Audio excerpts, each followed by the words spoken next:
우리 헌법에도 헌법 1조 1항에 대한민국 민주공화국이고 1조 2항에 모든 권력은 국민으로부터 나온다 그랬는데 이 국민을 네. 시민으로 바꿔서 서 교수님 핀란드의 경우에 그때 시민은 어떤 시민을 말하고 또 모든 권력은 시민으로 나온다라고 할 때의 제도는 지금 잠깐 말씀을 하셨습니다만 어떤 제도여야 또 그게 가능할지 또 우리 대한민국이 지금 그런 기점에 서 있다라고 생각이 되는데 어떤 가능성이 있을지 어떻게 해야 될지 좀 대한민국과 관계에서 좀 말씀을 해주시겠습니까? 네. 질문이 굉장히 크고 무겁습니다. 사실 이제 시민이란 누구이고 무엇인가 이런 지점은 뭐 정치철학적인 강의가 필요한 주제일 수도 있겠다는 생각이 들긴 합니다.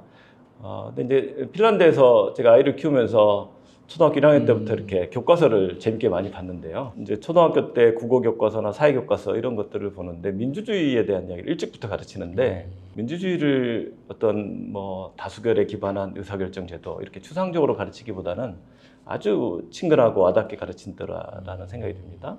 민주주의를 핀란드 교과서에서는 이렇게 가르칩니다. 나의 삶에 영향을 미치는 정책 결정 과정에 나도 참여해서 영향을 미치는 것 이렇게 설명을 합니다. 그리고 이거를 확대하면 국가와 지방자치단체를 비롯한 공동체의 차원으로까지 연결될 수 있는 것이죠. 그래서 시민이라고 한다면 우리가 이제 민주주의 정치 공동체의 구성원이라고 할 수 있겠고요.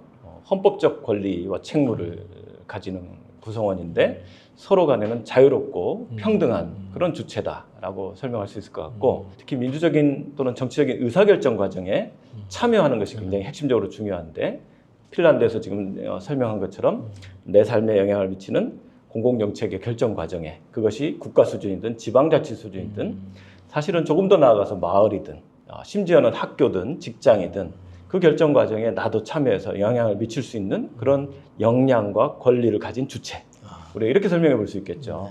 그렇다면 시민을 이렇게 정의하게 된다면 시민의 헌법적인 지위, 스테이터스도 굉장히 중요한 과제가 되지만 동시에 시민이 실질적으로 정치 공동체에 참여할 수 있는 것, 이거 굉장히 중요한 것인데 이것을 4년에 한 번, 5년에 한 번 있는 공직선거에서 투표하라는 것으로만 제한하는 것은 너무나 제한적인 접근이다, 관점이다 이렇게 말할 수 있을 것 같고 선거 때 적극적으로 투표하는 것뿐만 아니라 선거와 선거 사이의 시기에도 다층적인 정책 결정 과정과 공동체 의사결정 과정 그리고 공동체 운영 전반에 시민으로서 적극적으로 참여할 것이 요구되기도 하고 또 보장돼야 되기도 하는 그런 어떤 측면의 이야기다. 그래서 교수님 말씀이 이제 내 삶에 영향을 미치는 정부의 정책이든 국가의 정책이든 결정 방식과 결정 과정에 내가 그렇죠. 적극적으로 참여할 수 있는 일종의 거버넌스 그런 형태 자연스럽게 시민의회랑 관련해서 어떻게 좀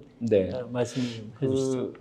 뭐 시민의 그런 참여의 통로나 제도적인 채널은 굉장히 다양하게 우리가 접근해 볼 수 있겠습니다. 그래서 아까 이제 선거라든가 또 정당이라든가 이런 공식적인 대의제 시스템을 통해서도 참여할 수가 있겠고요. 또한 우리가 노조라든가 시민사회단체라든가 이런 시민사회의 다양한 결사체 수준에서도 적극적인 참여가 가능하겠죠. 핀란드나 북유럽 국가들이 결사체 민주주의의 아주 대표적인 주자들이라고 하는데요. 핀란드 사람들은 두 사람만 만나면 단체부터 만든다 그러거든요. 이렇게 협회부터 만든다. 협동조합의 나라기도 하고 노조 조직률이 굉장히 높고 시민단체가 굉장히 활성화되어 있는 나라다. 행복포럼에도 큰 영감을 주는 이야기죠.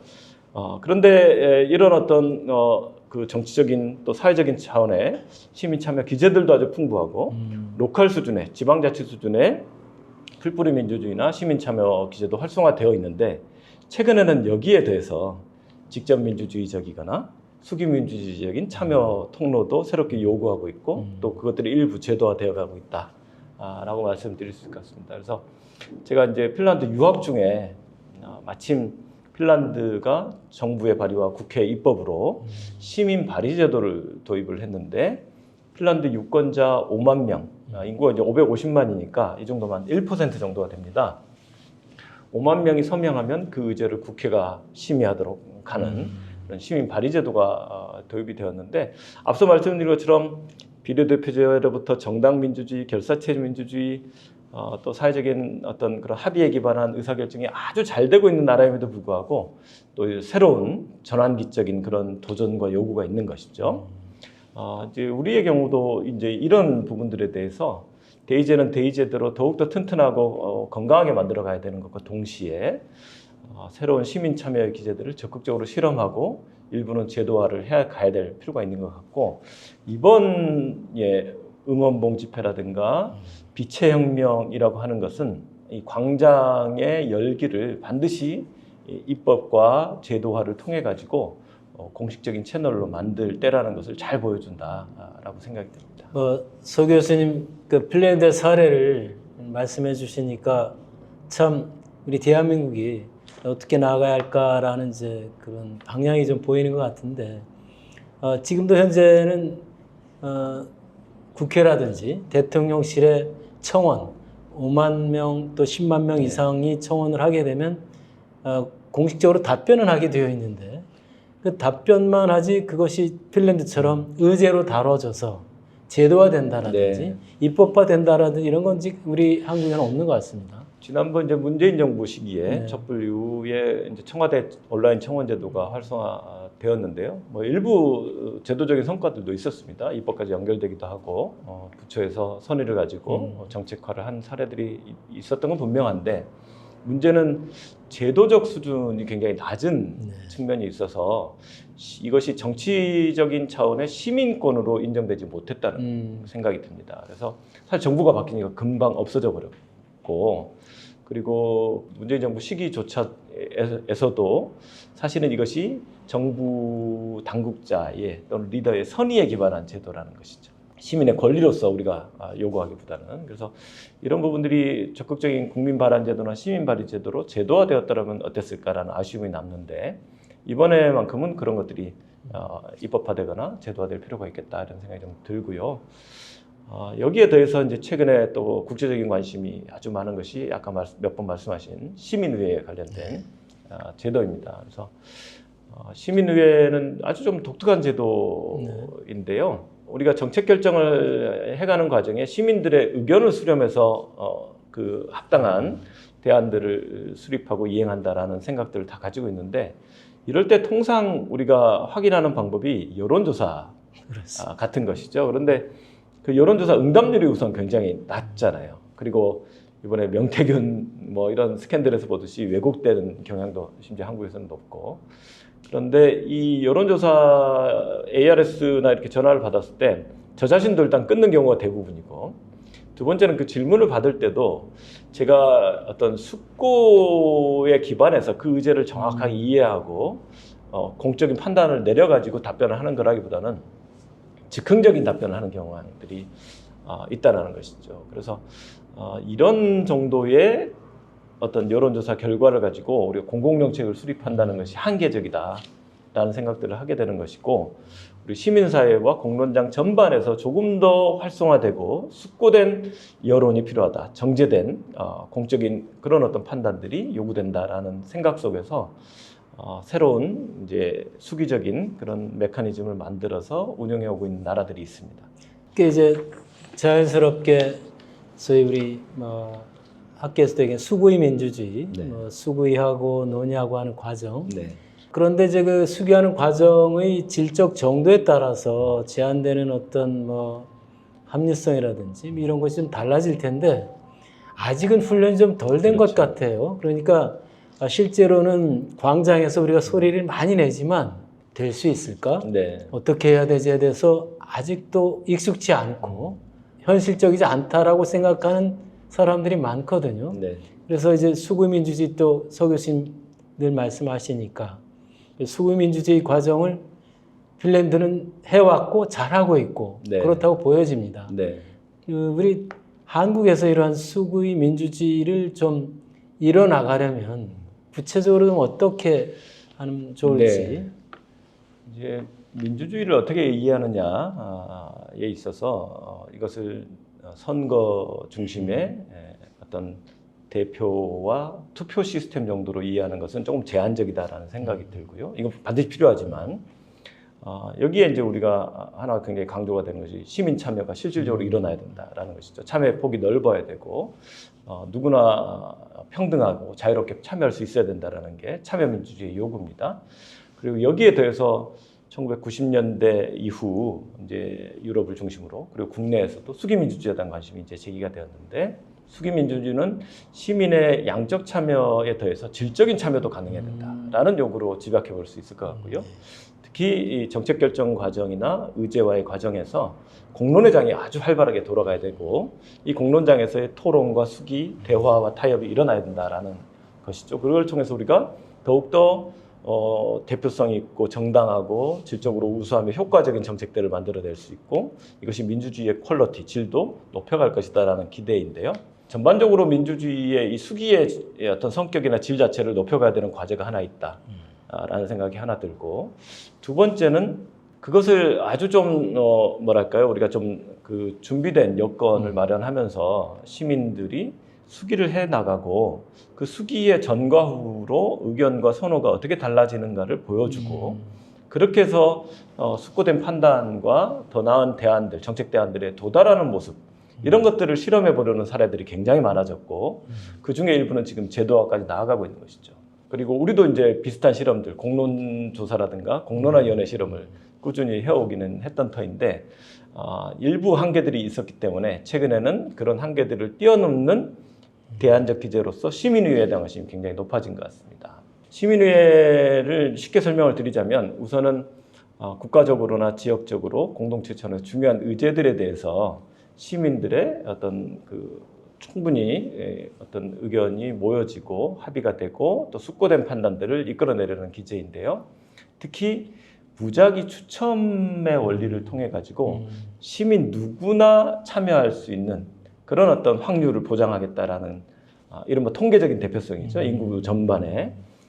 이 원리와 조금 전에 설명드린 수기민주주의의 장점을 결합한 모델이다 라고 말씀을 드릴 수 있겠고 그렇게 모인 시민들이 우리 공론화위원회나 공론조사보다는 조금 더 길게 최소한 6개월에서 1년 이상씩 천천히 숙고해 갈 수 있는 그런 어떤 프로세스를 이렇게 마련해 놓고 있다. 그리고 그렇게 숙고된 결론에 대해서 정부라든가 의회가 책임성 있게 반응하도록 하거나 아니면 필요하다면 국민투표 같은 직접민주주의 기제하고도 연결을 시켜서 정책 결정의 대표성과 참여성, 수기성, 그리고 효과성과 책임성까지 확보하고자 하는 새로운 기제인데 이것이 이제 캐나다의 브리티시 컬럼비아 같은 곳에서 선거제도 개혁을 정당들이 잘 해내지 못하니까 이런 기제로 해보자 라는 데서 2004년에 출발을 한 제도라고 합니다. 그리고 그것이 아이슬란드의 실험을 거쳐서 최근에는 아일랜드에서 한 10여 년 동안 아주 활발하게 시민회의 실험을 해서 준상설화되는 수준까지 도달했다고 하고요. 더 나아가 이게 이제 유럽으로 확산되는 시기입니다. 그래서 벨기에라든가 독일, 프랑스에서 활발하게 실험이 되고 있고 일부에서는 제도화까지 가고 있습니다. 그래서 우리의 경우도 시민 참여를 어떻게 새롭게 제도화해낼 것인가의 과제가 지금 딱 당면에 있다고 말씀을 드렸는데 아까 말씀드린 시민 발의 제도와 같은 직접 민주주의 기제와 동시에 시민 의회와 같은 성숙한 수기 민주주의 제도를 이제 도입할 때가 아닌가 저는 그렇게 생각을 하고 있습니다. 시민의회의 필요성에도 불구하고 시민의회에 참여하는 참여자들의 어떤 대표성이라든지 또 정당성의 문제 이런 문제를 또 많이 제기할 수 있을 것 같아요. 어떻게 확보될 수 있을지요? 네, 이제 시민의회와 같은 이제 새로운 그리고 대안적인 이제 수기민주주의 기제를 우리가 많이 경험을 안 했기 때문에 그리고 지금도 탐색하고 있는 과정이기 때문에 자연스럽게 제기되는 쟁점이 많다는 생각을 합니다. 그럼에도 불구하고 이제 아일랜드라든가 벨기에라든가 프랑스, 독일 같은 많은 나라들에서 실험들이 이루어져 왔고 대개 이런 쟁점들에 대한 답들을 좀 제시하고 있기도 하다라는 생각이 들고요. 우선 대표성의 문제의 경우는 아까 이제 추첨에 기반해서 누구나 시민들이 생애 한 번은 시민 대표가 되어가지고 시민회에 참여해 볼 수 있는 그 기회가 적어도 확률적으로 보장이 된다라는 면에서 대표성이 있다라고 말씀을 드릴 수 있는데 선거를 통한 대표성만 대표성이 아니다라는 것은 이미 이제 공식적으로 널리 인정이 되는 측면입니다. 예를 들면 노사정위원회에 노사 대표가 참여하고 공익 대표가 참여해서 최저임금제 같은 걸 결정을 하잖아요. 그렇습니다. 저기에는 누가 대표성을 줬지? 라고 물어볼 수도 있을 텐데 이미 우리가 이제 그 단계는 지나간 것이죠. 법적으로 안정적인 기반을 가지고 그 권한이 부여되어 있기 때문에 그런 제도를 우리가 용인하고 있는 것이다. 합의를 위한 합의가 이미 다 이루어진 거고. 그렇죠. 네. 마찬가지로 우리 시민회의 경우도 아마 시민의회법이라든가 이런 관련된 제도적인 정비가 이루어지고 그 절차가 투명하게 공지가 되고 그 결과에 대한 책임성도 확보될 수 있다라는 그 어떤 인식이 확장이 된다면 대표성에 대한 시비가 그렇게 있지 않을 것이다. 물론 대표성을 끊임없이 높게 유지하기 위한 노력은 굉장히 필요하다. 특히 사회적인 약자나 소수자, 배제되기 싫은 사람들도 포용될 수 있도록 하려는 노력이 굉장히 필요하고요. 그리고 이제 정당성이나 효과성 문제들도 지적할 수가 있는데 정당성 경우도 방금 제가 말씀드린 것으로 네. 일부 해소가 되기도 하고 더 나아가 법적인 기반을 갖는 것만이 아니고 시민의회의 운영 과정 전반에서 시민의회에 뽑힌 추첨 시민들만의 수기가 아니라 이 과정 전반에서 이제 두 가지 방향의 열린 접근이 필요하다고 생각하는데요. 하나는 의회라든가 정당과 같은 기성의 대의기구하고도 또 대의제 정치 과정하고도 적극적으로 연계시켜야 된다. 그래서 기존의 공식적인 대표 기제와 맞닿도록 이렇게 하는 노력이 하나 필요하고 더욱더 중요하게는 시민사회와 공론장의 논의를 적극적으로 활성화시키는 노력이 필요하다. 자칫하면 찻잔 속의 태풍이 될 수 있기 때문에요. 우리가 신고리 공론화위원회를 했는데 그 원전 정책이라든가 에너지 정책 등에 대해서 전 국민이 토론을 했는가라는 질문을 던져봐야 되거든요. 그래서 어떤 의제가 되었건 시민의회에서 아주 정제되고 숙고된 판단들이 이르도록 프로세스를 가동하면서도 시민사회와 공론장에서의 활발한 토론 그 자체를 활성화시키려는 노력이 대단히 중요하다.